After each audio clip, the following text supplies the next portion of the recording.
Welcome into Fantasy Filmball. My name is Dyl, and the gods have spoken. Ridley Scott's Gladiator II is finally upon us, and I had the pleasure of seeing this epic, exquisite masterclass in filmmaking for the ages a few days early, so let me tell you all about it. From legendary director Ridley Scott, Gladiator II continues the epic saga of power, intrigue, and vengeance set in ancient Rome. Years after witnessing the death of the Reverend hero Maximus at the hands of his uncle, Lucius, who is played by Paul Mescal, is forced to enter the Colosseum after his home is conquered by the tyrannical emperors who now lead Rome with an iron fist. With rage in his heart and the future of the empire at stake, Lucius must look to his past to find strength and honor to return the glory of Rome to its people.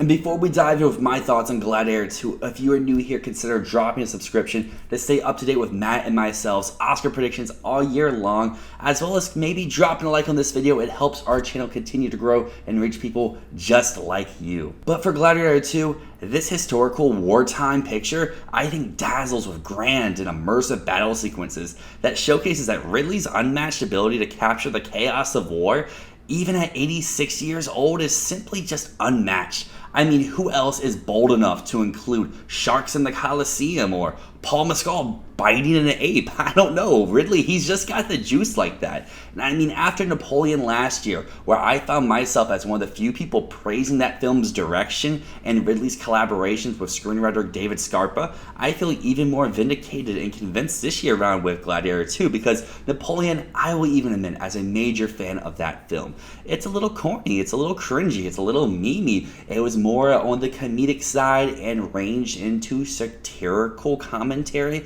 on the French ruler, because here of Gladiator II, they bring together everything that made Napoleon so epic. We had those luscious battle sequences, the costume designing of the period sequences, the grand nature of the production design with all the palaces, and here of Gladiator II, they find that balance for the epic scope and the emotional depth without the corniness or the absurdity that Napoleon was filled with top to bottom with. Here in Gladiator 2, we have two mega movie stars, Denzel Washington and Paul Mescal, and I find that both of them stand very tall. Denzel, I mean, this man is a legend, and he proves once again why he's one of the greatest actors to ever grace the screen. In Gladiator 2, he's just an unstoppable force, dominating every scene that he's in with this kind of intensity that makes you believe his rise to power. And then he has his typical Denzel swagger and charm that we all love him for, and honestly, this is one of Denzel's most kinetic and one of his most fun roles that we've seen him have in years. And then, I have to give credit where it's due, because I apologize to Paul Mescal right here on the channel, because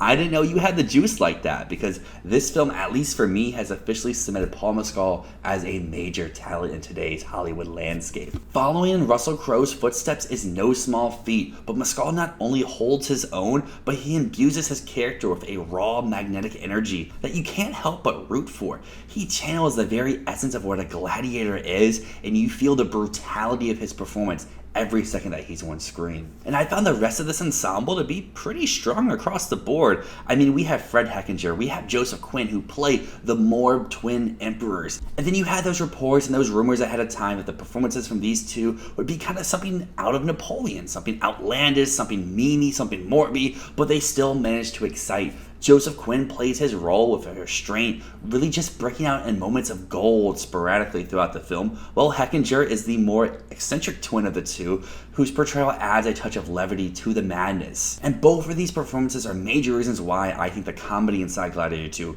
really works. And I mean, they go as far, and this isn't a spoiler because it's in the trailer, they appoint a monkey to power. That's just the stuff of gold.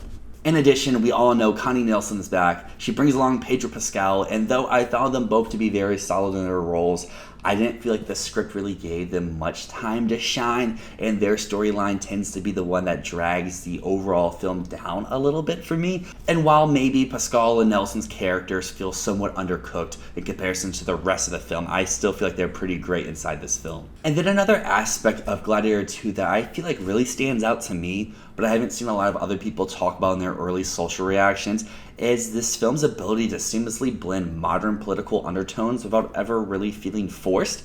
These themes, I think, resonate pretty deeply, especially after the last election cycle that we all just went through. And I feel like this film from David Scarpa and his screenplay really offers a fresh lens through which we can view power and corruption and the rise to power and the ways that people people use this to corrupt everything around them. And while I may sound overtly positive with Gladiator 2 so far, no film is without its faults, because some of the visual effects here, and I'll admit, look a little bit wonky, particularly with the animals. In addition, there's some of the aforementioned plot lines I talked about before, particularly with Connie Nelson and Pedro Pascal's character. While, like I said before, I really enjoy their performances, they kind of negatively connect back to the first film, and I understand what the team is going for here and the reasoning for why it's inside the film. To me, it kind of just bogs down and slows down the pacing overall, and while this story does feel a little predictable at times, I did very much enjoy the times that we're with Paul Mescal, seeing his typical hero's journey to power. We see Denzel rise throughout the ranks to potentially take the throne, and we see the Morb Kings just do Mimi stuff from top to bottom. And I love the times that we spent with them, and whenever we go with Connie Nelson, whenever we go with Pedro Pascal, it kind of just drags down the pacing of our main, more engaging plot line. But overall, I found Gladiator 2 to be a pretty thrilling, visually stunning spectacle that honors its predecessor while also carving out its own path to legacy. The production design, I mean, they built a whole ass coliseum. The costumes in here, it's so dashing. The makeup and hairstyling, just look at all the dirt on these actors. Look at their teeth. Look at the Morb twins' whole getup. It's outstanding stuff. Even the score here, it's really hard when you're going up against the icon that is Hans Zimmer and his original score, which has so many iconic and super recognizable themes, but I feel like our score here puts a new spin on them and makes them very worthwhile inside of the film. All of these elements to me are top notch and are elevating this film to brand new heights. This is a movie that deserves to be seen on the biggest screen possible. In fact, I would say for you out there, go out and double feature this with Wicked. I'm so excited to see Wicked, and I'm so excited to rewatch Gladiator 2. I'm watching them back to back in Dolby, but if you can't see them in Dolby, see them in IMAX, see them in whatever format you can, because go experience Gladiator 2 on the biggest and the best screen possible, because personally, I find this film to be an exhilarating cinematic triumph that is just one of my favorite cinematic experiences of all of 2024. Personally, I'm going to be giving this film a pretty solid 8 out of 10. I recently rewatched the original Gladiator. Granted, I did not see this in a theater. I didn't see it in IMAX. I didn't see it in Dolby. I watched it on my TV right over there. My TV, it's not small, but it's not a theater-sized screen, and I have a sound bar, but a sound bar is not the immersive experience you have out in a theater, so maybe I get a little bit of flack with this. I would give the original Gladiator on a rewatch about a 7 out of 10. I found that there were elements I very much enjoyed, and then I found there were some elements I wasn't as fond of on a rewatch so many years later, because the first time I experienced Gladiator, Ridley Scott's Best Picture winning film, was all the way back when I was in high school, and I was blown away. And I guess maybe I had built it up too much in my head, so when I revisited the film, I wasn't in love with it as much as I originally thought. But I'm excited to rewatch that film, to pair it here with Gladiator 2 to see if they work in tandem together, or if I find that Gladiator 2 is in fact the better of the two films. But as I just said, the original Gladiator, it won the Best Picture Oscar. It won a lot of Oscars. So we are an Oscars channel at the end of the day, so what are my prospects here with Ridley Scott's long-awaited sequel, Gladiator 2. And before watching the film and after watching the film, I kind of see the same avenue and the same path for it, which is the Black Panther Wakanda Forever route, which is a sequel to a Best Picture nominated film. Granted, Black Panther didn't win. Gladiator did win, but Black Panther Wakanda Forever got a few technical nominations and got an above-the-line acting nomination, but it missed out on the biggest prize. And that's kind of where I'm leaning with Gladiator 2 at this moment. Now, I want to be positive on its best possible day. If this film really connects at the box office, if critics show up more for it than what it seems at least early on, and if major awards bodies give this film some love, I could see this racking in a lot of nominations. I could see it max out at 10, which would be pretty absurd to really think about, but I think it's in the top 10 in most of these categories. I mean, you have picture, you have Best Director for Ridley Scott, you got Paul Mescal in lead actor, Denzel Washington in supporting, you got Best Costume Design, Best Production Design, Makeup and Hairstyling, Sound, Editing, and Visual Effects.